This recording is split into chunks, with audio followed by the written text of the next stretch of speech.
A época de 2025 chegou ao fim e naturalmente já estamos todos a olhar para 2026. No Tricast desta semana, na companhia de João Dias, fazemos um balanço completo da temporada, tanto a nível internacional como a nível nacional. Mas para mim, a par dos 2 campeonatos do mundo da Ironman, o T100 neste momento, acho que é o que está aí mais nas bocas do mundo. Mas não ficamos por aqui. Entramos também no tema da pré-época, como definir objetivos de forma realista, o que deves considerar no arranque de uma nova temporada, como estruturar o teu treino e, claro, quais os erros mais comuns que deves evitar. Está a vir muita gente para o triatlo que vem para fazer o Ironman, ou seja, as pessoas não ligam nenhuma à modalidade em si, elas só querem acabar o Ironman, tirar a foto, meter que fizeram o Ironman e desaparecer. Tudo isto e muito mais no Tricast desta semana já disponível, não percas. Bem, olá a todos, sejam bem-vindos aqui ao Tricast. Voltamos aqui, acho que é o podcast 95, mas já há muito tempo não tínhamos um podcast mais aberto, em que conseguimos falar de vários tópicos, e então voltei aqui a trazer o meu amigo João Dias, atleta também pro, campeão nacional de 24 de elites. Pro entre aspas, não é? Estás no... Qual é que é o teu ranking PTO? É 340 agora. 340 do mundo, portanto está entre os 400 melhores de longa distância, 2025. Mas a ideia deste podcast tem dois tópicos principais. Fazermos um balanço de 2026, se bem que ainda há aqui mais umas provinhas, o TC ainda não acabou, vai haver a grande final no Qatar, mas fazer o balanço nacional e internacional. E depois falarmos do quê? Do tópico pré-época. Muita gente está agora a começar a sua época, está a reestruturar, está a procurar um treinador, está a procurar mudar coisas no seu treino, criar objetivos. E a nossa ideia parte por, basicamente, falar um bocadinho desse tópico. Só antes de arrancarmos aqui com o balanço da época, João, como é que está o teu ponto de situação atual? Neste caso, como atleta. Comecei agora a treinar depois do período de férias. Acabou por ser um período de férias até mais ativo do que aquilo que é costume. Ainda fiz a prova na Amora, o Campeonato Nacional de Aquático e o Nacional de Clubes, a última etapa, que tu também foste nesse domingo. E pronto, isso entrou ali a meio das férias. E agora estou na segunda semana a começar a terceira semana de treino. Está a correr mais ou menos. Ando aqui um bocado a gostar a arrancar. Não sei se o corpo ainda estava um bocado amassado do final da época duro com os alvos e depois esse fim de semana também. Mas vamos ver. Acho que agora é dar um passo atrás para depois dar 2 passos em frente. Ainda é cedo. Eu só tenho objetivos à partida grandes lá para final de março, início de abril. Por isso, estás numa fase um bocadinho diferente, não é? Sim, eu ainda não acabei bem a minha época porque eu decidi fazer as provas de corrida este ano com qualidade, ou seja, em vez de... Eu já posso explicar depois isso um bocadinho na parte da pré-época, como também só tenho objetivos de 2026 mais tardios, prefiro manter-me agora ativo para competir em segurança nas provas de corrida, que eu gosto muito de fazer, só que inevitavelmente quando começamos a treinar nesta fase, para estar bem nas São Silvestres, temos de antecipar às vezes um bocadinho o processo. E isso às vezes tem dois problemas. É que não treinas exatamente aquilo que tens de treinar naquela fase específica, porque isso no curto espaço de tempo pode não te gerar grandes resultados de forma, e acabas por arriscar lesionar-te porque estás a competir com pouca preparação. Então vou optar por, se calhar, apesar de eu não me sentir cansado, senti que esta época não... Como tive às vezes também momentos mais off, deu para ir descansando e não me sinto nada cansado nem saturado. Quase que se me dissessem, olha, arranca agora, conseguia perfeitamente, não tinha problemas, mas sim, irei baixar especialmente a corrida, tirar uma semana ou 2 quase sem corrida. A natação, talvez para não perder o comboio de quem já está a treinar, vou mantê-la, ou pelo menos minimamente ir lá às vezes, durante 2 semanas, e depois a bike também devo parar assim mais geral. Mas sim, pronto, também dá aquela sensação que se está bem e que se fosse agora dava para ir e que não se está saturado, mas depois passado 3 meses a coisa já começa. Não, eu acho que é importante dar esse semi-reset, sim. Mas pronto, agora a seguir na segunda metade deste podcast falamos disso. Queríamos começar pelo balanço da época. E eu queria começar pela parte nacional. A Federação tem sido ativa a partilhar alguns dados, seja de licenciamentos ou de até hoje de resultados. Estamos a gravar isto e acabaram de fazer um post com alguns dados. E, portanto, a Federação elencou que teve um crescimento de 394 licenciados face a 2024, portanto, passou para 4.269. 4 atletas no top 25 mundial, o que é algo inédito. Portanto, Ricardo Batista, Vasco Vilaça, Miguel Tiago Silva e João Nuno Batista entre os 25 do mundo. Sendo que a Maria tivemos... também está já agora. A Maria está nos 25 femininos. Está na WTS, não sei como é que acabou, mas está no 23º, sim.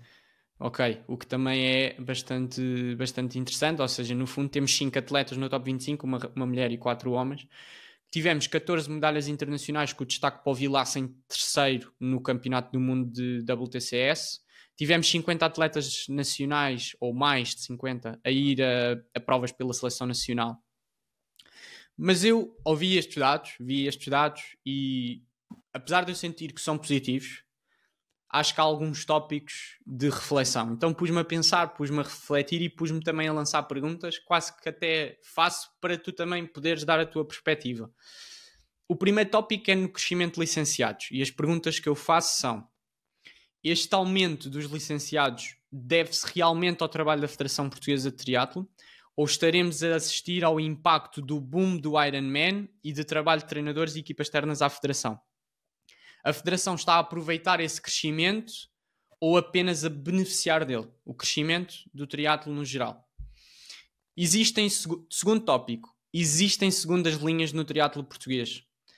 É certo que nós temos 4 atletas no top 25, mas o nosso atleta a seguir, portanto o quinto masculino, está apenas em 489.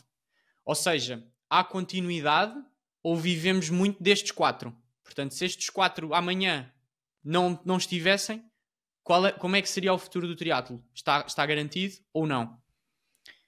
Depois, tópico 3, triatlo feminino. Qual é que é o ponto de situação do triatlo feminino? Às vezes para-se de falar disto, mas há praticamente 0 atletas elites a competir em Portugal. Tens algumas a competir internacionalmente, muito poucas, 2, 3, 4. E em Portugal não tens. Quem domina as provas neste momento da Federação são cadetes e júniores.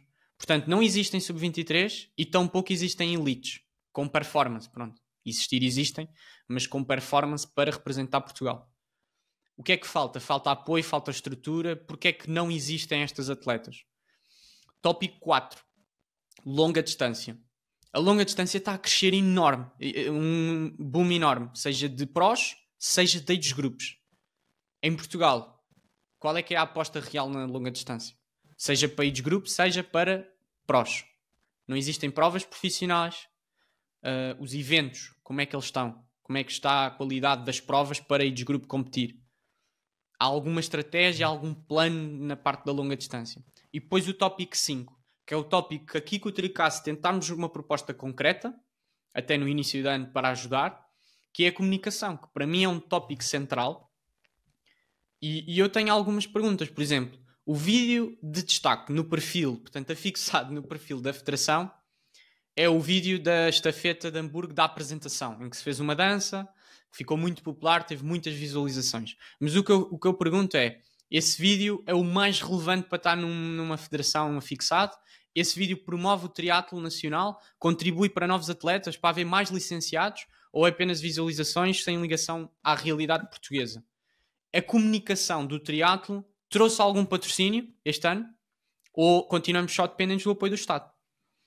Portanto, isto são vários tópicos, 5 áreas, e eu sinto que isto não são caixinhas. Isto é uma coisa que está junta, a comunicação impacta as outras, o termos mais profundidade impacta outras, o crescimento da LD, da longa distância, impacta tudo, termos mais licenciados impacta a saúde financeira da Federação. Portanto, tudo trabalha em comunicação umas coisas com as outras. E antes de passar a palavra, eu queria dizer que eu não acho que seja uma pessoa de identificar problemas sem ver soluções. Portanto, tudo o que eu estou a dizer, ou já apresentei alguma solução, tudo o que eu estou a dizer, ou eu já apresentei uma proposta à Federação, uma iniciativa de mudança, ou eu identifico em outras áreas que não tenha apresentado alguma proposta, alguma ideia, claramente coisas que se podem melhorar. E portanto eu acho que falta aqui sim às vezes um bocadinho de visão de longo prazo, na minha opinião. Não sei o que é que achas. Assim, foram aí muitos temas. Eu se calhar vou começar pela parte dos atletas e da profundidade que nós temos. Eu acho que aí realmente estamos numa fase em que no setor masculino em particular há atletas com muita qualidade e que acabam por garantir resultados de topo, como os irmãos Batista, agora o Miguel Tiago Silva também com a evolução mais recente que teve, e o Vilaça. Pronto, são atletas que se calhar mesmo que a estrutura não seja o ideal, são realmente muito bons e conseguem dar esses resultados à federação. Em relação depois às segundas linhas, eu acho que o problema se coloca principalmente no caso da nossa geração, acho que havia atletas realmente com muita qualidade e que infelizmente desistiram. Acho que também um pouco derivado por aqueles anos do Covid que não foram fáceis para ninguém.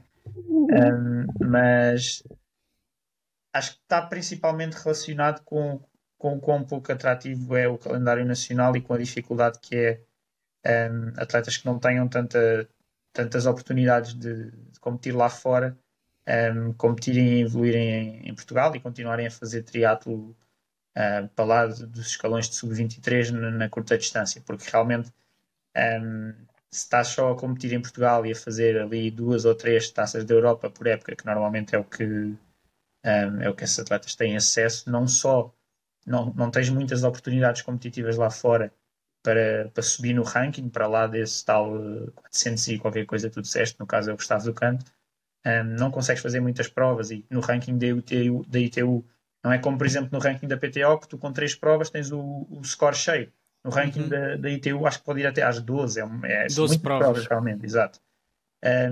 E apesar dos campeonatos nacionais também contarem, quer dizer, realmente fazer só 3 provas lá fora fica curto. E por outro lado, ok, podia-se dizer, então, mas os atletas podem sempre ir do seu bolso e se houvesse uma capacidade financeira para isso, sim, tudo certo, acho que podia ser uma opção, mas estando a competir em Portugal, pronto, os prémios são muito reduzidos e não dá para a malta para muitos atletas estarem a fazer isso, a não ser que tenham uma disponibilidade financeira dos pais ou quer que seja muito forte. Eu acho que isto agora, estes próximos 2 anos, vão ser cruciais para colmatar ali este gap e para garantir, e estou-me mais a referir ao lado masculino, ao feminino já lá vamos, para garantir esta continuidade e também ter uma base mais sólida caso esses atletas de topo acabem a carreira ou vão para a longa distância, ou o que quer que seja.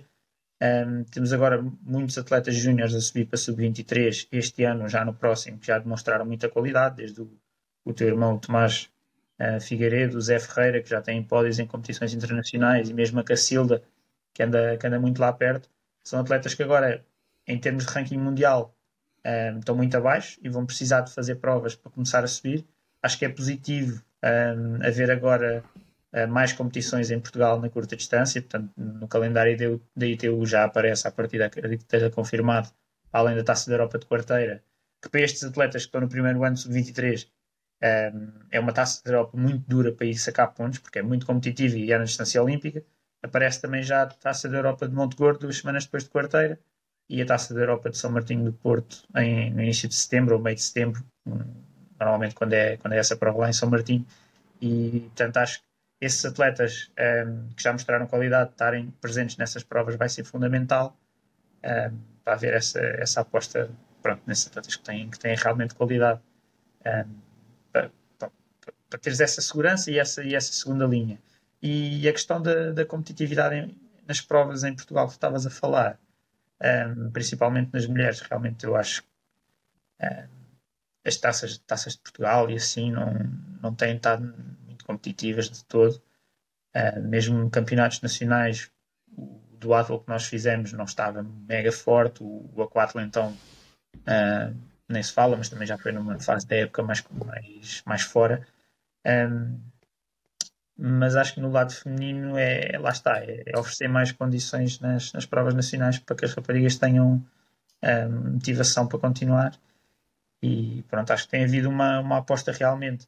Acho que a questão de não termos muitas mulheres no topo da elite a competir é porque até o Mourinho falou nisso aí há uns tempos e há um clipe famoso que é ele dizia o Football Heritage, e acho que está um pouco relacionado com isso, que é nos últimos anos, para trás desta federação já a aposta nas elites das mulheres e mesmo nas júniores era sempre inferior àquilo que se fazia nos homens, levavam sempre mais homens do que mulheres, e esta federação alterou isso, portanto tudo que é, por exemplo, Taça da Europa de quarteira vai o mesmo número de homens que mulheres, sensivelmente, quer nos júniores, quer nas elites, e a partir da ideia é elas continuarem a fazer triatlo naqueles escalões mais críticos de subida para júniores, subida para sub-23.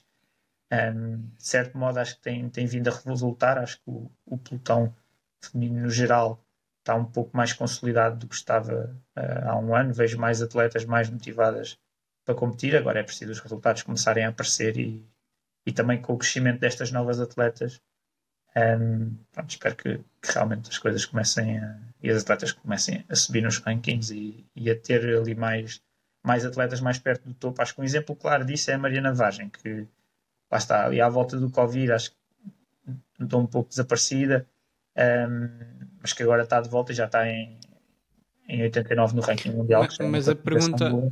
Mas a pergunta aí é: e que impacto é que a federação teve nela? Na minha opinião, não identifico. Ou seja, eu acho que ela até impulsionou muito, e foi a medalha de ouro que tivemos e que a federação meteu. Foi numa prova que, não querendo ir a erro, foi uma representação nacional, portanto foi a própria atleta que assumiu as despesas da viagem. Portanto, ela relança um bocadinho esta sua fase final da época numa prova que ela própria teve a iniciativa de fazer, vence. E agora, claro, teve na Ásia e essas provas apoiadas pela federação e faz um top 13 e um top 11. Mas mesmo em termos de contexto de treino, tipo de proximidade entre a federação e o contexto de treino dela, não identifico. E é isso que eu acho, é que a federação porque a federação não corre pelos atletas. Os atletas é que têm de fazer por si, têm de treinar, mas a federação deve, na minha opinião, tentar promover as melhores condições de treino para o atleta, e isso parte também por estar presente com a sua equipa técnica em treinos, em sessões de treino, em falar com os treinadores.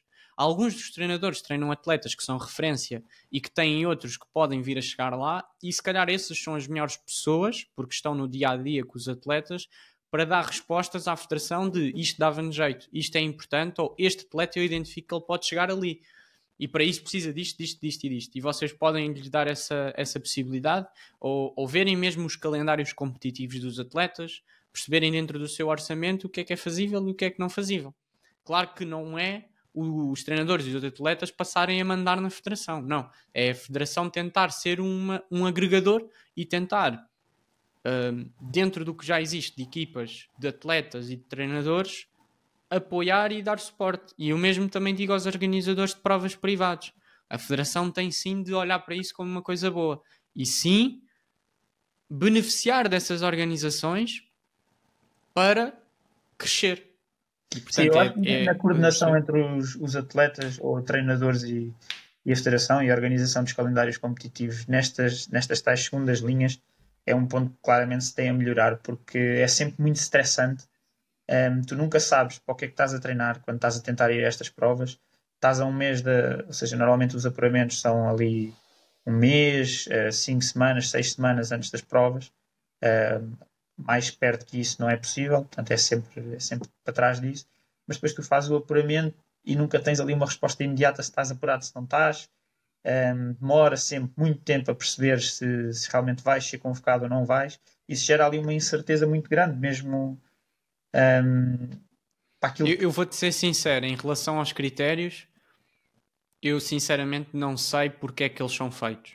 Porque é que existem critérios de início da época. Porque de todos eles serem cumpridos e de todos eles, na minha opinião, fazerem sentido. Porque praticamente não houve ali um critério, e eu vejo mais até pelo meu irmão, por estar a acompanhar às vezes os outros, do que propriamente por mim, porque eu não estive muito envolvido nesses processos.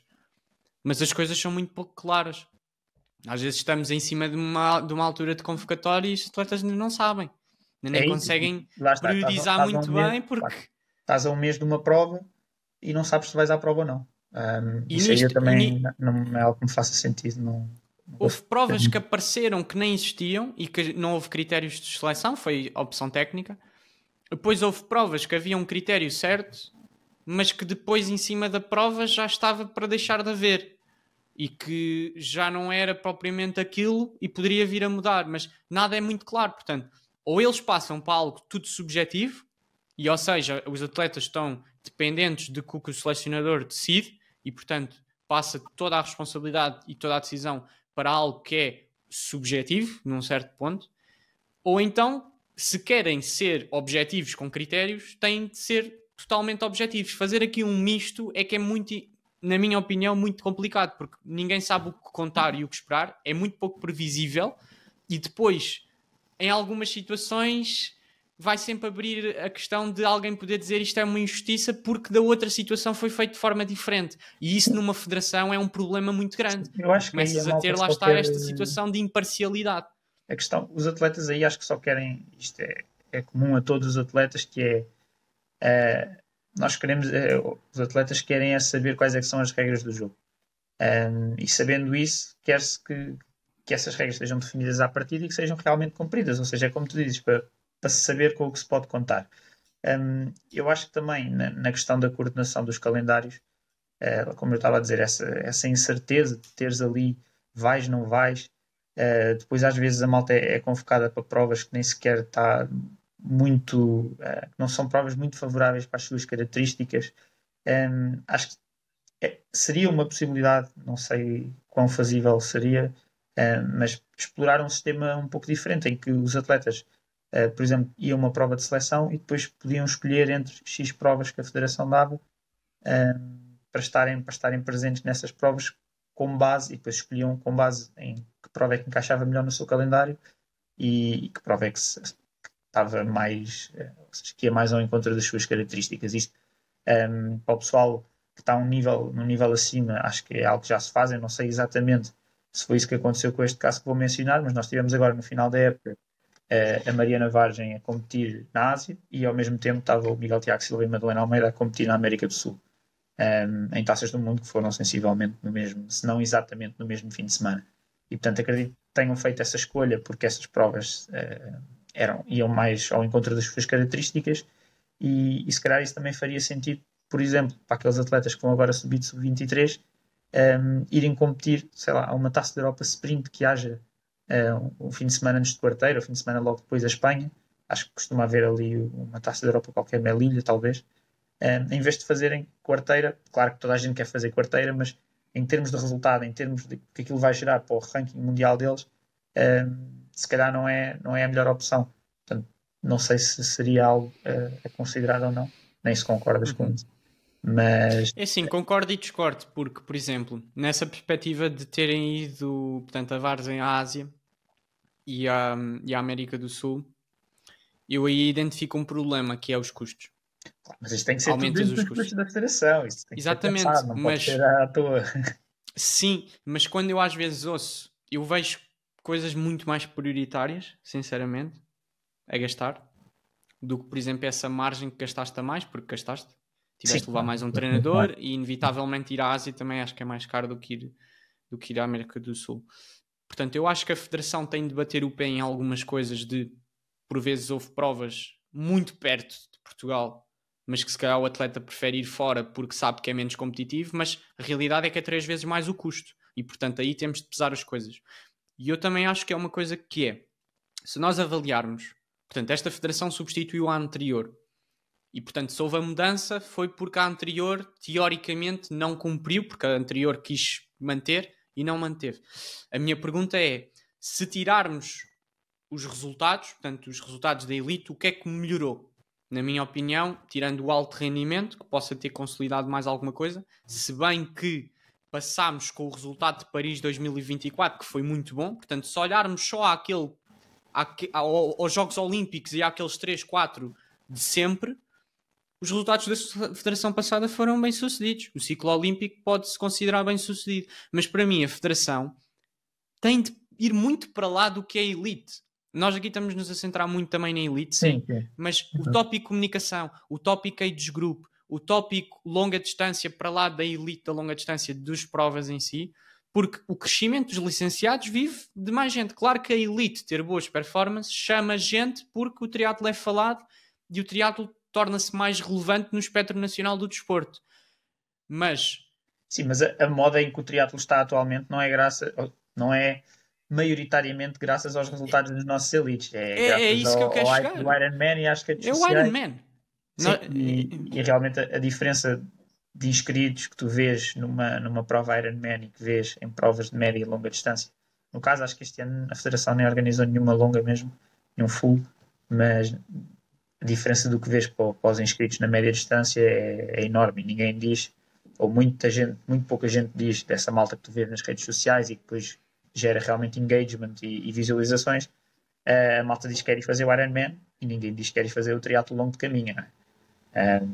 Portanto, acho que o caminho da federação, na parte da organização de provas... queixar que o Ironman é 800 euros, pá, se calhar podia haver aí mais comunicação no sentido de aumentar o número de inscritos nas provas que a federação já organiza e, portanto, não teria nenhum custo adicional, é só mesmo ganhos de inscrições. A federação, a realidade é que a federação não pode ser organizador de provas. Ou se vai ser, a qualidade vai ser esta, porque tens de pensar, eu pelo menos penso assim, certo, se tens organizadores privados que preparam uma prova... euros, então pagam menos, pagam 50 ou 60 ou 80. Sim, mas nem é tanto pela questão do preço, nem estou só a dizer que os organizadores privados vai ser só o Ironman. Há muitas por exemplo, eu vejo São Martinho funcionou muito bem, mas teve ali muita organização privada, externa, de apoio à federação. Neste momento ser a melhor prova que estás a perceber? Eu acho que a federação precisa mais desses tipos de casos, de pegar com a ajuda de organizadores privados ou com associações ou grupos que ajudem muito a federação. Porque senão a federação não consegue competir. Porque, imagina, a federação tem uma data de coisas para gerir, quando tu tens, por exemplo, uma HMS, um Ironman, um Challenge, que só organizam provas. Portanto, o objetivo deles é organizar provas. Claro que eles vão ser melhores que alguém que está a fazer mil e uma coisas. Não é? Acho que deve organizar mais provas do que por exemplo, a HMS. No total, claro, é impossível. Eles não conseguem...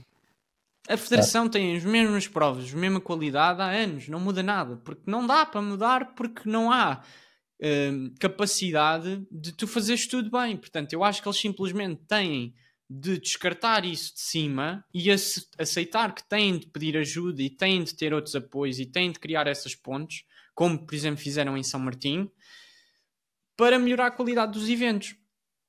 E depois acho que acima de tudo... esse exemplo de São Martinho e tentar fazer igual no igual. E vê bem, a prova de São Martinho agora vai ter uma taça da Europa, portanto, isso, e depois é o efeito que eu digo que as coisas não são isoladas, de que houve uma pessoa com iniciativa que melhorou o evento, transformou o evento de uma forma tão boa que trouxe gente para a modalidade, criou uma prova aberta que angariou novos atletas, licenciamento, portanto um organizador cria ali essas condições e agora até cria a possibilidade à federação de, como a prova está a ter tão boa visibilidade e tão boa reputação e melhorou os percursos e tem uma estrutura, para receber uma taça da Europa.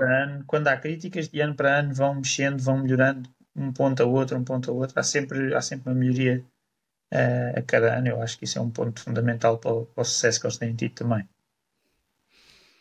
Pronto, era isto que eu queria passar, que é preciso olhar muito para lá disto dos pódios, das medalhas do alto rendimento, porque eu volto a dizer, está muito centrado num lote, nós não temos profundidade. Eu, sinceramente, preferia, se eu estivesse à frente da federação, preferia manter o que já... Ou seja, o meu foco seria, no alto rendimento, manter o que já temos. Portanto, esses 5 que estão no top 25, vamos tentar que eles estejam ali, ou se saem para o top 30, 40, mas pronto, estão lá. Mas, acima de tudo, o meu foco prioritário tem de ser manter ali e trazer mais para cá. Mesmo que isso implique que, às vezes, se calhar, aqueles 6, em algum detrimento, possam não ter, se calhar, tanto budget para ir à Ásia ou ir a outro sítio, mas tentar mantê-los com o que temos e, se calhar, canalizar mais budget para os outros.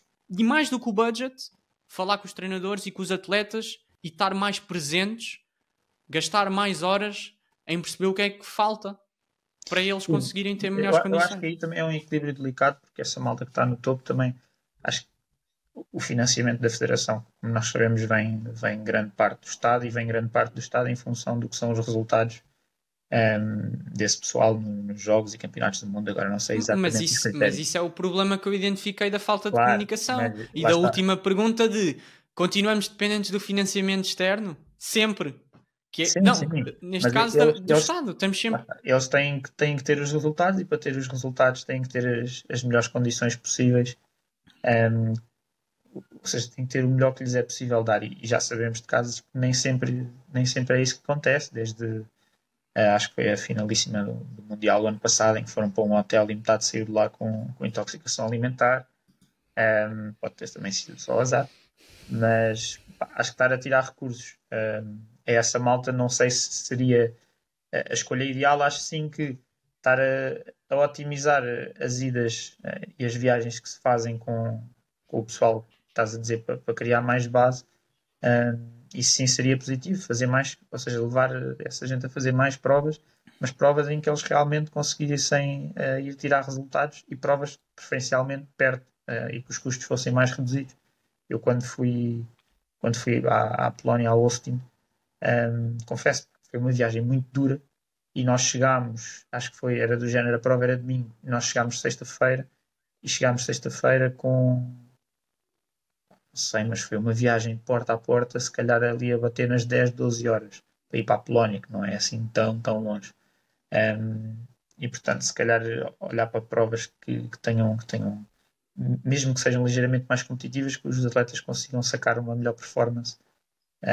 Pronto, e cada tipo de atleta se oriente melhor numa outra prova. Acho que olhar para a eficiência, porque os recursos, eles neste momento, para meterem recursos em alguma coisa, vão ter que tirar noutra. Claro que o ideal seria arranjar patrocinadores e ter mais dinheiro.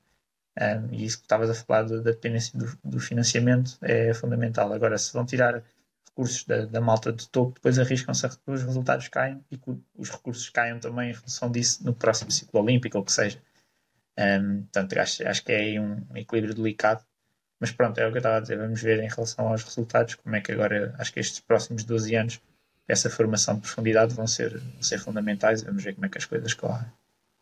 Uhum. É isso.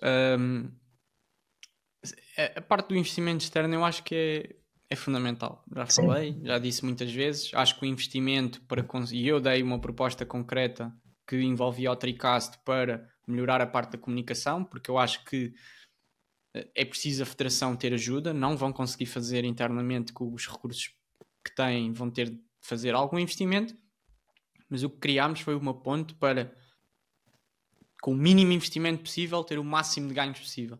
Só que é sempre um pequeno investimento, claro, as coisas custam, não é? Tem de haver pessoas a trabalhar, tem de haver material, equipamento, horas, muitas horas despendidas, estratégia, planeamento. Esse investimento é dinheiro que, olhando assim no curto prazo, é gastos. Mas enquanto não tirarem a perspectiva de isto são gastos e não um investimento, não avançam, pronto. E portanto é isso que eu gostava, que a Federação pensasse muito mais, tipo, o que é que vamos fazer daqui a 6 meses, 1 ano, 2 anos? E não dia a dia. Porque o dia a dia depois é bom para tapar problemas, para naquele fazer um post agora com X medalhas, X pódios, hoje a malta está contente, mas amanhã isso já estão a aparecer novas coisas e daqui por 3 meses é preciso pensar muito para lá. E já tem-se se calhar agora estar a planear as primeiras provas da época. E que chegamos às vezes ao início da época e é os mesmos problemas, a mesma falta de água, os mesmos locais de prova que depois às tantas as câmaras não querem, e os problemas aparecem sempre, todos os anos, pela mesma falta de planeamento. Não é? A prova das Caldas da Rainha sempre teve falta de água e sempre teve aquele problema. Este ano voltou a acontecer. E portanto, são essas coisas que têm de ser a longo prazo já vistas. E estarmos sempre na mentalidade de falta muito, depois aparecem sempre as mesmas questões. E indo aqui ao longo ao internacional, sim, do nacional, que é onde nós se calhar conseguimos ter uma voz mais importante. Agora falando do internacional, já ninguém nos ouve e é quase só aqui porque também é interessante falar assim de uma big picture maior.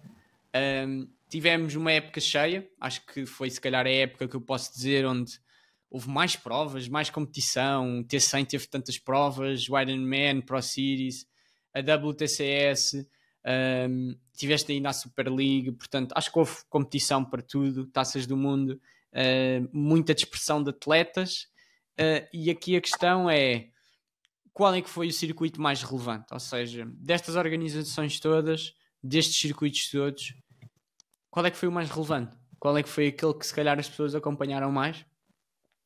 Desde, neste caso, eu diria 3 polos gigantes para T100, Ironman e também a WTCS. É assim, eu acho que cada série tem, cada um desses 3 polos tem as suas vantagens, tem as suas desvantagens, tem os seus pontos fortes, os seus pontos fracos. A série da WTCS, acho que este ano, não tendo o Aiden Wild nem o Alex E, não sendo um ano em que já está a contar para a qualificação olímpica, o que é normal, o ano a seguir ao ano dos Jogos, é sempre um ano que não gera tanto interesse, os próprios atletas acabam por divergir um bocadinho mais, a ir fazer outras provas. Portanto, acho que não deixou de ser interessante, até porque para nós, o Vasco, o Ricardo, mas principalmente o Vasco, sempre muito perto na frente e na disputa pelo Campeonato do Mundo, acabou por ser interessante, mas acho que desses 3 polos que tu deste foi assim o que se calhar se escondeu mais. Dentro das provas Ironman, claramente ambos os mundiais continuam com um destaque muito grande, mas acho que a questão da Pro Series, que eles criaram um pouco para tentar fazer frente à série da T100, não chega aos calcanhares, acho eu, do que é a competitividade e o interesse de ver um T100 e acompanhar série.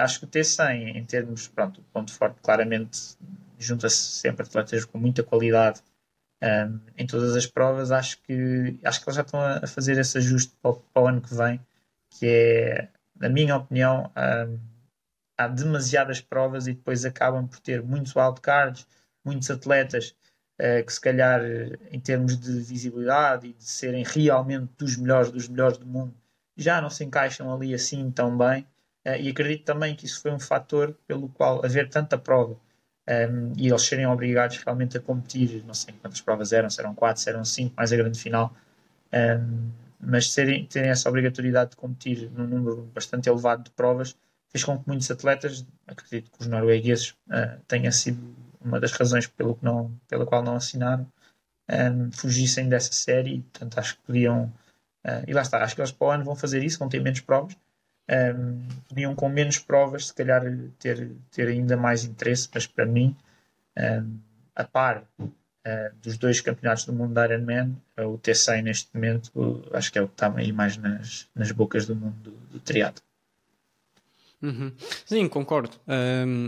Concordo especialmente com a parte da WTCS, porque acho que para lá de ter esses 2, por exemplo, o Berger também, ou seja, os 3 medalhados dos de Paris não tiveram. Não sei, deve estar alucinado. Acho que teve uma época assim mais de lesões, mas efetivamente não teve tantos nomes, tão concorrido. Acho que teve na mesma muita qualidade sempre, mas sim.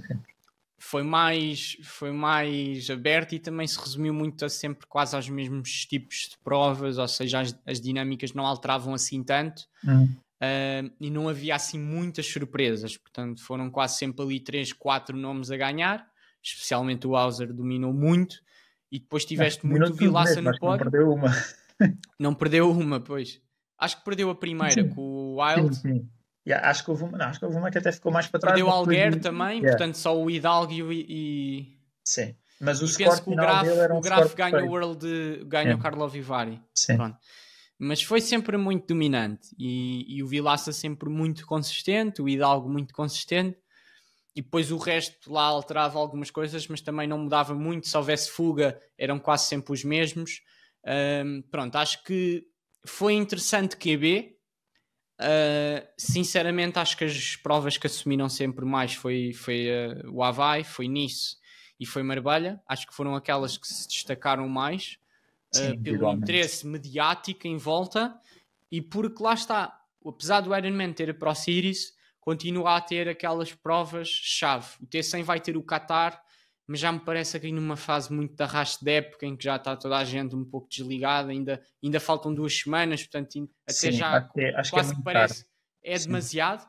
Eles fizeram muitas provas, depois o problema é, o que eles tentaram foi passar uma coisa de narrativa de longo prazo, de temos estes atletas e eles vão batalhar ao longo de uma época todos uns contra os outros, como é o MotoGP ou a Fórmula 1. Só que depois é o que tu dizes. tens provas tipo Quando o estava Dubai lá, em não estava o que... Van Hill, quando estava o Van Hill não estava o Rins, Exatamente, acontecia muito. parecia que era sempre provas de um atleta muito bom e depois ali uma batalha para o segundo, terceiro e depois um desnível muito grande e uma descaracterização, pronto.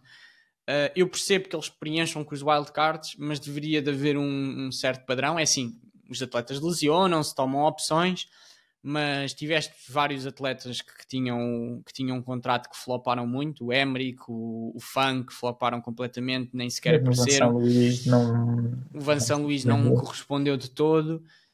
Acho que pronto, eles têm de reduzir. Eu não sei se eles vão reduzir, porque lá está, eles não querem reduzir, mas acho que a redução era super importante. Para mim seria 5 provas o número ideal, para permitir que também, porque assim os atletas inevitavelmente também querem alguns fazer algumas WTCS e outros fazer algumas Ironmans e Ironmans da ponto 3, porque o T100 é ali uma distância intermédia e, portanto, se eles também querem restringir os atletas só às provas deles, não é fácil e acho que nunca vai acontecer. Portanto, eu sinceramente, se tivesse de dar o vencedor da época na parte dos organizadores, eu dava o Ironman, porque acho que eles mesmo assim conseguiram criar mais relevância na Pro Series, porque as provas tinham um prize money maior e os prémios faziam com que as pessoas quisessem muito mais ir. Acho que transformaram o sistema de qualificação de age groups e isso foi muito bom, portanto vencem nos age groups de todo, voltam a querer aquela febre de qualificação para o Havaí. Acho que o Havaí... Vão voltar a ter alterações desse sistema agora. Ok. Sim, porque acho que aquilo estava a dar do género. Os slots iam quase todos para homens ali entre os 40 e os 50 anos, ou 45 e 55, e era do género. Acho que houve aí uma prova que Uma atribuíram, discrepância, ok. sim, Pronto, o 10 sistema ou 11 precisa ali de slots, uns sim, ajustes. mas vão Mas eu fazer esses concordo a ajustes. 100% com o Sim. sistema e com a lógica por trás. Simplesmente, se calhar, ali os bónus O de algoritmo não deve estar performance, bem o feito. algoritmo ainda não está muito Claro. otimizado. Pronto, eles vão ter de ajustar e isso acho que é parte do processo. Mas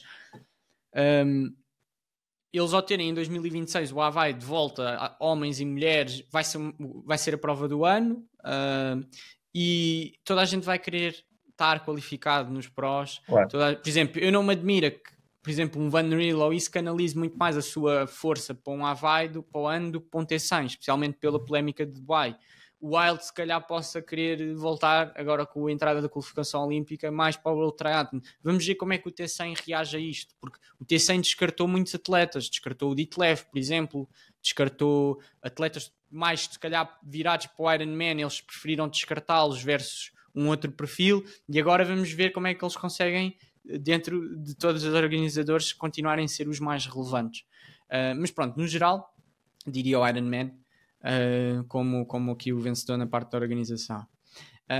Indo aqui para o nosso último tema, pré-época, é um tema bastante abrangente, mas acho que todos nós nesta fase estamos nesta fase, portanto, eu não ainda, mas meio que a preparar a época 26, pessoas que procuram mudar o seu contexto de treino, grupos de treino, treinador, mudar a forma como fazem uma época, planeiam, mas portanto é importante agora preparar já as coisas. E queria perguntar primeiro o que é que tu achas assim, para quem está numa fase de passagem de época para época, está a voltar a treinar, assim, que considerações é que achas que são importantes as pessoas terem? Sim, acho que o primeiro passo, antes de começarem a treinar, é sempre fazer uma análise da época anterior, aquilo que correu bem, aquilo que correu mal, tentar perceber o porquê. Eu próprio fiz também isso e acho que tivemos ali umas lições bem aprendidas, particularmente no que tocava a recuperação de provas, a quão rápido depois voltava a treinar, ao número de provas mesmo que eu fiz este ano, e que à partida vamos ter que cortar um bocadinho para ter mais consistência no treino. E acho que também depois tendo feito isso é fundamental começar logo com definição de objetivos. Objetivos não só de performance, ou seja, o que é que eu quero fazer naquela prova, quero fazer abaixo de 5 horas no alto, abaixo das 4h30, mas também objetivos de processo, ou seja, como é que eu vou chegar lá. Tenho que, sei lá, ter a capacidade de treinar consistentemente durante X tempo, tenho que conseguir ter X quilómetros de corrida ou construir uma base suficientemente boa para depois, quando começarmos a meter intensidades mais, ou treinos realmente exigentes, ter a capacidade para aguentar sem lesões a parte da corrida. Portanto, acho que esse planeamento e essa parte que não está realmente relacionada com o treinar em si, mas no início da pré-época é fundamental para depois as coisas começarem a entrar nos eixos o mais rapidamente possível. Sim. Sim, eu concordo a 100% com isso e acho que também já é o que eu tenho passado muito, da parte dos objetivos, irem muito para lá de apenas quero acabar um Ironman, um 70.3 ou quero fazer este tempo, porque isso vale muito pouco. O que depois esse é o principal passo, mas depois desconstruírem isso em processos e em coisas palpáveis para vocês fazerem, para vos melhorar. Porque às vezes esses objetivos, fazer um Ironman daqui a 2 anos é uma coisa que está tão longe e que neste momento para muitas pessoas podem ainda ser tão irrealista quase que pronto, não é realmente suficiente para uma pessoa manter motivação ou foco, se calhar é a palavra mais correta durante um período de tempo tão longo assim. E pegando nisso nos objetivos, eu tinha aqui uma nota porque agora com o projeto que eu e o João estamos envolvidos do Momentum, de treino, de acompanhamento de treino, tenho falado com muita gente no objetivo, neste caso, de explicar o projeto e perceber se faz sentido ou não para a pessoa trabalhar connosco em 26. E os objetivos é sempre um tópico importante de trazer. E tenho-me deparado com algumas pessoas que trazem o objetivo Ironman, sendo completamente iniciantes. E eu acho que este tópico é um tópico importante de falar, porque eu, como uma pessoa que já está na modalidade há muito tempo e de ter acompanhado o processo Ironman e com o meu pai e com muitos age grupos, preparando age grupos, não é de todo um objetivo realista uma pessoa sedentária, uma pessoa que até possa ter um background numa das modalidades, mas bastante pouco competitivo, portanto, epá, fiz uma maratona, mas se calhar fiz uma maratona em quase 4 horas, portanto, nem sequer aí tenho uma base que posso dizer, sou um bom corredor, sou efetivamente um atleta fisiologicamente muito forte. Uma coisa é vocês terem acabado uma maratona em 2 horas e 40. Vocês estão muito treinados, a vossa máquina está muito preparada e a corrida de todo é um problema. E vocês podem debater muito, mas a vossa energia pode passar muito para a natação e para a bike. Outra coisa é vocês correrem uma maratona em 4 horas, terem acabado a maratona em 4 horas, e agora quererem fazer um Ironman sem saberem quase nadar, portanto terem quase o registro mínimo de não me afogar, e não ter sequer uma bicicleta. Portanto, nunca pedalaram, não sabem o perigo que é entrar às vezes para uma marginal sem qualquer registro nenhum de segurança, não saber trabalhar uma caixa de mudanças, não saber quando travar, não saber que equipamento usar, não saber gerir, por exemplo, pedalar à chuva. Portanto, por uma questão de segurança, seja pela vossa saúde, seja pela segurança de estarem expostos a perigos externos a esses, como por exemplo estar a pedalar na estrada, não dá para fazer em condições uma preparação de um ano neste contexto para um Ironman. Portanto, definam objetivos tipo reais. E esta febre do Ironman é boa, mas também é má, porque está a vir muita gente para o triatlo que vem para fazer o Ironman. Ou seja, as pessoas não ligam nenhuma à modalidade em si. Elas só querem acabar o Ironman, tirar a foto, meter que fizeram o Ironman e desaparecer. E isso não é muito fixe. A nossa comunidade tem um certo valor porque as pessoas têm um certo padrão na modalidade e progridem na modalidade de uma certa forma. Começar a haver esta descaracterização de só Ironman, bato o Ironman e vou-me embora, não é muito fixe, acho eu, a longo prazo para a modalidade. Acho que é as dores de crescimento, faz parte, não se pode querer ter tudo, não se pode querer ter um aumento substancial e não haver estas dores, mas é importante consciencializar as pessoas porque algumas destas pessoas não têm noção. Basicamente, eles não têm noção do que é um Ironman. E veem pessoas que, sem preparação nenhuma, como foi aquele vídeo daquele que em conversa, olha, vais fazer o 70.3 daqui a 15 dias e faz, banalizam. E depois também não sabem quase a diferença do 70.3 para o full, que é um mundo de diferença. Mas pronto, acho que nos objetivos é fundamental isto. Sim, eu também acho, é assim, o Ironman para um caso como aquele que tu estavas a dizer, se calhar em um ano a coisa desenrasca e a pessoa vai lá e tem uma experiência horrorosa, começa de madrugada e acaba de noite, faz 16 ou 17 horas, na preparação tem 3 ou 4 lesões, vai para o Ironman com 3 semanas sem correr, com um joelho dorido, e depois fica 2 semanas a cochear a seguir à prova. Pronto, se há pessoas que veem assim o triatlo e que querem fazê-lo assim, eu acho que este também não é, falando do Momentum, não é o tipo de preparação que nós tenhamos interesse em acompanhar, porque queremos algo mais sustentável, algo que realmente traga uma boa experiência ao atleta. Se é fazível, sim, mas com que qualidade, e lá está. Acho que também é um pouco o papel de mídia, canais de mídia como este que tu tens aqui, e a Federação também vai partilhando isso, do pessoal ir progredindo para realmente ter uma boa experiência no triatlo e para tirar do triatlo tudo de bom que o triatlo tem para dar, porque as provas sprint, as provas olímpicas podem não ter o mesmo nível de wow nas redes sociais que tem fazer um Ironman, mas há realmente provas que não se deixam de ser desafiantes, e que nós certamente também para alguns atletas iremos acabar por recomendar durante um acompanhamento. Quem esteja a treinar para um alvo, por exemplo, pode ser muito interessante ir fazer a distância olímpica entre os rios, que é uma distância que é uma prova. Ou, por exemplo, em caminha, sem roda, tem uma prova aberta sem roda. Exato. Olímpica.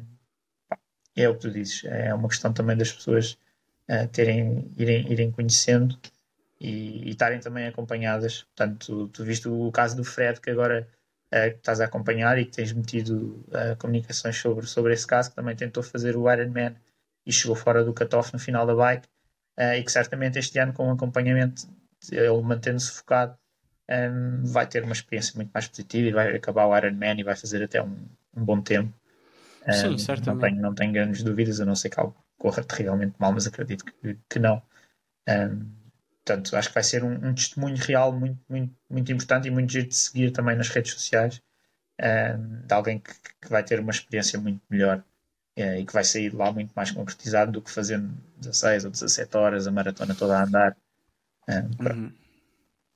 Sim, porque é isso que nós tentamos passar aos atletas que acompanhamos, que é, vocês, ao fazerem um processo destes, é algo tão extremo, é quase uma dieta extrema de ter de perder 30 quilos em... Eu às vezes dou este exemplo, é tipo o Biggest Loser. Eu dou este exemplo, é o Biggest Loser, é tipo... E os casos do Biggest Loser é que as pessoas perderam imenso peso de forma radical e depois ganharam-no todo de volta. É raro o caso daquele que depois... Porquê? Porque é algo que não é sustentável. Eles não vão viver a vida deles como vivem aqueles dias ali para o programa, a fazerem intensidade enorme física, a submeterem o corpo deles a uma coisa super não saudável e a terem um corte drástico na alimentação. Portanto, aquilo é para conteúdo.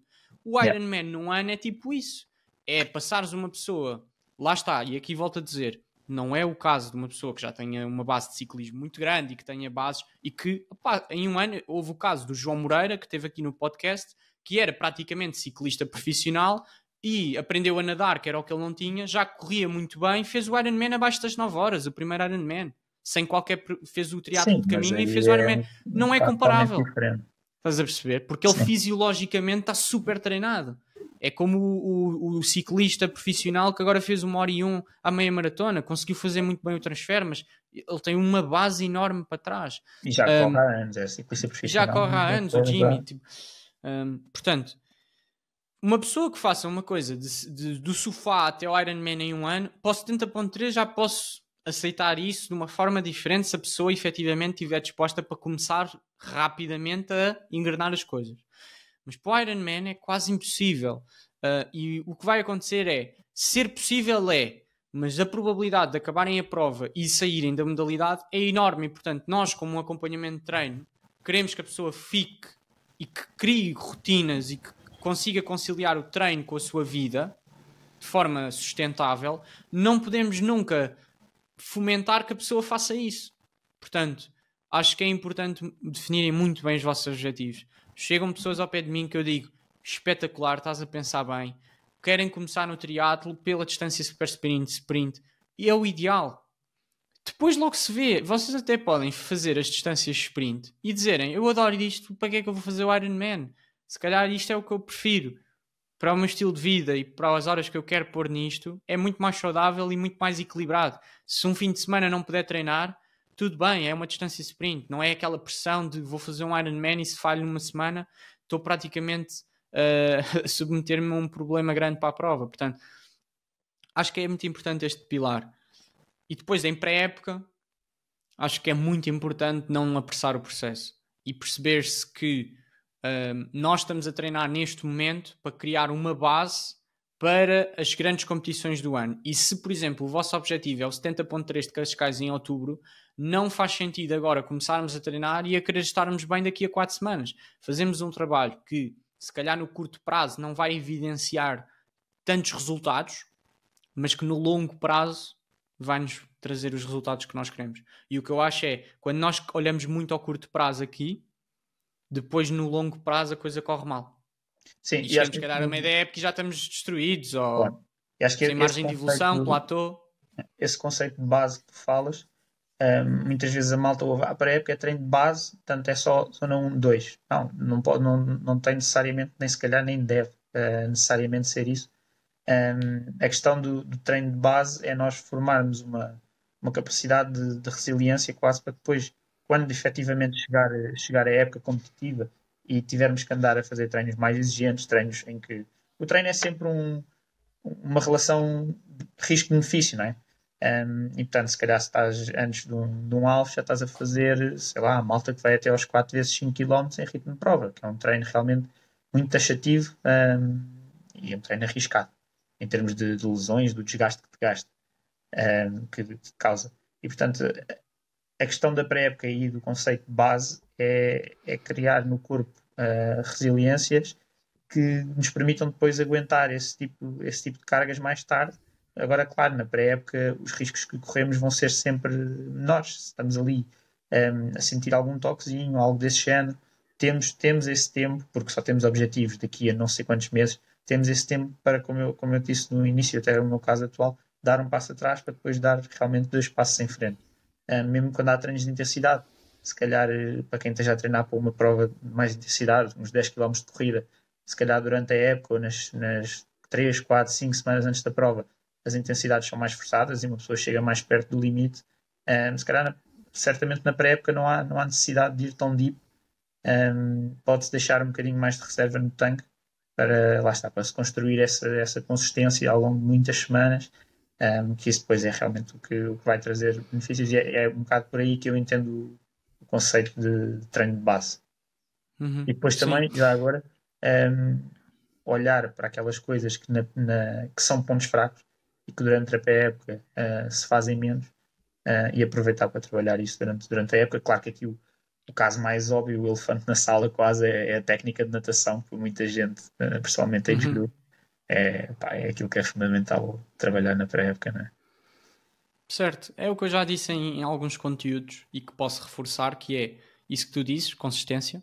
A base de pré-época é consistência, é preferível batermos um certo determinado número de horas de forma consistente do que estarmos a ter uma semana muito boa e depois várias semanas más, seja em volume, seja em intensidade. Provavelmente a percentagem de intensidade será um pouco mais baixa, mas até pode ter às vezes mais intensidade, como tu dizes, mas coisas muito curtinhas, por exemplo sprints, por exemplo retas, por exemplo trabalho de velocidade na piscina, mais trabalho de intensidade, mas coisas mais curtas, menos específico, que é o que eu digo. Quanto mais longe da prova, menos específico é o treino. Quanto mais perto da prova, mais específico é o treino. Portanto, se vocês vão fazer provas de longa distância, na pré-época, o que é menos específico é treinar quase como um atleta de curta distância. E se calhar é isso que vocês têm de fazer. E podem até começar a vossa época com provas curtas, em que o vosso treino já é mais... O que é mais específico em termos competitivos para o treino que vocês estão a fazer na pré-época? Um sprint distance. Agora um long distance não. Porque se calhar vocês não têm as tarefas submáximas de limiares tão bem consolidadas como estarão no final da época. Isso depois aí acho que também vai depender de atleta para atleta, não é? O clássico atleta ex-grupo, claro, é como tu estás a dizer agora, se calhar alguém que até há uns anos fazia atletismo e corria 1500 e 3000, se calhar o melhor tipo de treino pré-época que lhe podemos dar é, ok, vais fazer o Ironman ou o Half em outubro, então vamos fazer um grande fundo de ciclismo em março, coisa desse género. Estamos a apontar, porque depois estamos-lhe a dar mais estímulo anaeróbio e o homem fica ali Claro. super Sim, pouco eu aqui eficiente. estou a Caso caso, generalizar claro. para a maioria, Sim, estás a sim. ver? Para a Exato, maioria claro. dos casos. Depois aqui entra a parte da individualização, que é, Sim. a partir do perfil do atleta, perceber o que é que ele precisa mais. E por isso é que entra aquela questão de eu e o João vamos fazer o mesmo teste e temos o mesmo resultado absoluto. Mas se calhar eu, para evoluir, preciso de mais trabalho de VO2 máximo e o João precisa de mais trabalho de limiar, por exemplo. E portanto, a forma como chegamos ao mesmo resultado pode ser diferente. E por isso é que nós dizemos, eu e o João podemos ter o mesmo nível e podemos acabar a prova juntos, mas não, se estamos a fazer exatamente o mesmo treino, estamos a dar aí muita margem para provavelmente ter ganhos em cima do que estamos a fazer. E portanto, aqui entra muitos princípios com uma lógica que nós acabamos por seguir de identificar primeiramente objetivos, identificar depois o perfil do atleta, as suas rotinas e tentar condensar isso tudo num plano de treino e num acompanhamento diário. Pronto, as coisas têm uma certa lógica, eu acho, e acabam por bater certo. Claro que depois, a meio do processo, acontecem problemas e é aí que depois entra aquela gestão mais minuciosa de poder adaptar, de alterar o que está a ser feito, porque é difícil tu teres um plano e seguires a 100% numa época. Acontecem sempre setbacks normalmente. Sim, acho que é impossível quase. Sim. Eu aqui, depois a parte técnica, só fechando e antes de passar ao último tópico, é muito importante, portanto, aproveitem mesmo para melhorar nesta fase, porque lá está, têm tempo, não há aquela pressão de tenho de ir fazer séries, não, podemos ir para um treino só técnico, e quando é técnica de corrida, e daí, por exemplo, no nosso acompanhamento de treino, termos análises de vídeo, neste caso com o nosso swim coach, o Gonçalo, que pode ser feito tanto presencialmente como online, a parte de bike fitting, aerodinâmica, que neste caso nós não fazemos, mas aconselhamos com pessoas que nós confiamos, mas seja com pessoas que nós confiamos ou pessoas que vocês confiem, façam uma revisão do vosso bike fit, façam alguma mudança no vosso setup, no vosso equipamento nesta fase e não depois mais à frente. Portanto, consolidem já para não estarem a alterar a meio da época coisas que são importantes e que mudam tudo. Vocês mudarem a vossa posição na bike a meio da época pode alterar muita coisa. Vocês numa posição podem conseguir fazer determinados valores de potência e numa outra diferente já mudar tudo. Portanto, façam-no já. E a corrida, técnica de corrida, tanto pelo trabalho pliométrico como pela eficiência e economia de corrida, é importante fazer e é importante dar um olhinho e ver o que é que podem melhorar. E depois o treino de força, incluir muito agora, mas também durante a época, mas se calhar agora podem dar até um pouco mais de ênfase Sim. ao treino de força. É uma boa Só passando fase aqui ao para último construir essa tópico. base nesse sentido. E depois na época mantens só, fazes treino quase de manutenção. Uhum. O último tópico também me surgiu um bocadinho pelas conversas que tenho tido com alguns atletas. A outra dos objetivos é esta mais na parte de perceberem o que é que funciona melhor para vocês e que tipo de acompanhamento é que vocês podem ter, porque não existe o bom dos dois mundos, que é ter, por exemplo, um acompanhamento de uma equipa em que tens algum contacto presencial, treino, ou mais regular, tens piscina, tens um grupo de treino e ao mesmo tempo depois queres ter algo muito individualizado. O mesmo no investimento que é feito.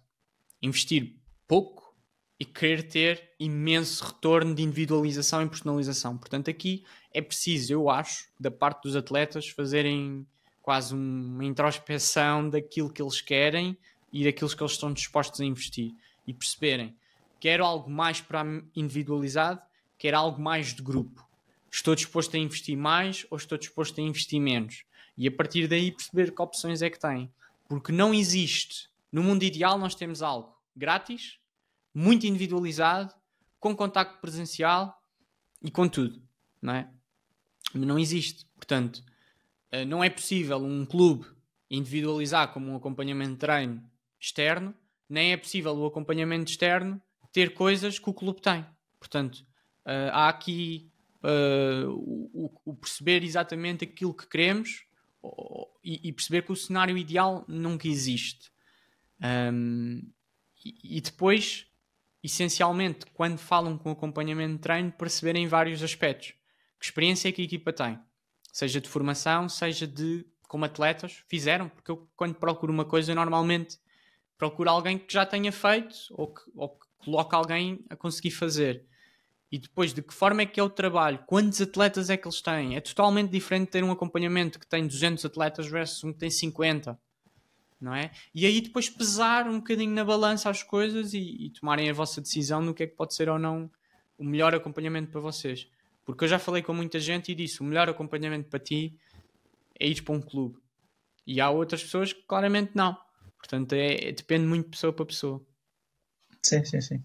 Qualquer dúvida, manda uma mensagem ao Hugo no Instagram do momento. Exatamente. Mas sim, basicamente é isso. Eu acho que nesta fase de pré-época é essencialmente uma fase de reflexão e de começar com calma. Não tenham pressa. Mas começar, também não é uma fase de Mas férias. começar. Mas começar. E o começar com calma para quem não tem o objetivo do Ironman. Porque aí não.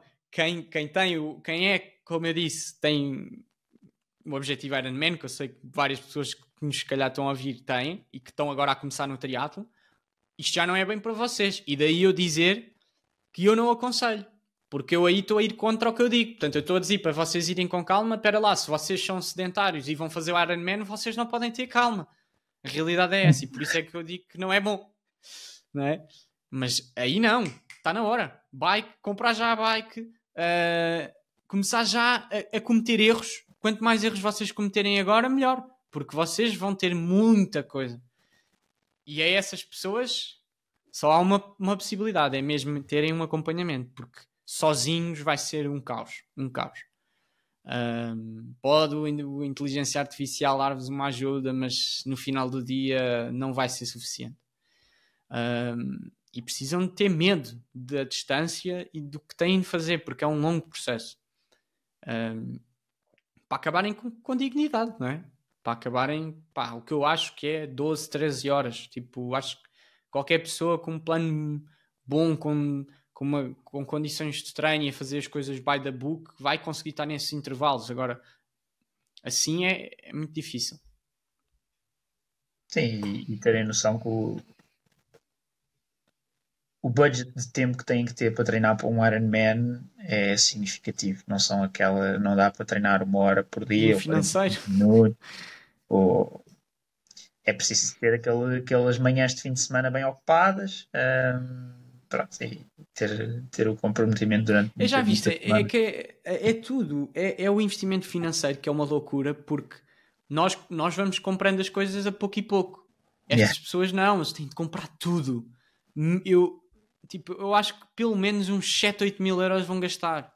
E nem estamos a falar das coisas de topo de gama. Tens de comprar pares de ténis todos, tens de comprar equipamento para treinar, tens de comprar uma bike, tens de comprar capacete, sapatos de encaixe, bike fit, inscrição, fato de natação, depois gastas muito em nutrição, é tanta coisa que é muito complicado. Investimento muito brutal, portanto tens de estar disposto a investir muito, depois tens de estar disposto a investir muito tempo face àquilo que tu gastavas, que era 0. Se gastavas 0 e passas a gastar 12 horas por semana, é um choque enorme.